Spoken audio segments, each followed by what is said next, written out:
Həqiqətən varlı insan Lamborghini-ni görüb həyəcanlanır. Əgər kontentində Ferrari və Lamborghini göstərsən, böyük ehtimal səhv auditoriyanı cəlb edəcəksən. Çünki reallıq bundan ibarətdir ki, səni izləyənlərin çoxu pulu olmayan insanlar olacaq. Çünki bazarda bu kütlə daha genişdir və bunu daha çox istəyir. Burada da 3 yol var. Ya çox bahalı məhsulu az satıb, amma yüksək dəyərli müştəriyə fokuslanmalısan, ya da çox ucuz məhsulu satıb böyük kütləyə işləməlisən.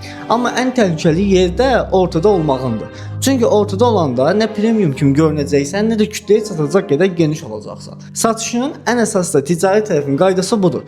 Sənin çox danışdığına görə yox, problemlərini nə qədər aydın və həll etdiyinə görə seçirlər. Ona görə də satış zamanı, ticarət etdiyin zaman 3 şeyi dəqiq seç. Birinci problemi, hansı problemi həll edir? İkinci auditoriyanı, bu problemi həll edən məhsul və auditoriya kim üçündür? Və vəd, yəni o insanlara nə vəd verirsən? Çünki satışda məqsəd hər kəsə görünmək deyil də, doğru insanın ağlına gələn ilk seçim olmaqdır.